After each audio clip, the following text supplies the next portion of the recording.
بسم اللہ الرحمن الرحیم. ذاکر نائک صاحب پاکستان آئے ہوئے ہیں. بہت افسوس ہوا ان کی باتیں دیکھ کر.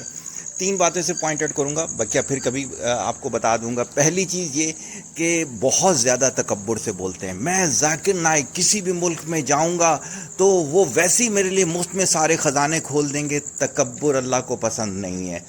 دوسری چیز، ڈریسنگ ان کی اسلامک نہیں ہے. میرے نبی صلی اللہ علیہ وسلم نے ایسے ڈریس نہیں پہنے. اور یاد رکھیے گا کہ باقاعدہ روایت موجود ہے کہ جیسا آپ کا لباس ہوگا، جیسا حلیہ ہوگا، انہی میں کنسیڈر کیے جاؤ گے آپ. تیسری چیز، آپ کہہ رہے ہو کہ اسٹیٹ گیسٹ ہونے کے ناطے آپ پر زیادہ ذمہ داری تھی. آپ لوگوں کے لیے رول ماڈل بنو. آپ جو ہو زبردستی ان کو پیسے دو. نہیں، میں چاہتا ہوں کہ میرا وزن، لیگیج کا وزن زیادہ ہے تو آپ لو میرے سے. ایسا نہیں ہوا. افسوس ہے. ایوریج ریسرچر گنتا ہوں میں ان کو.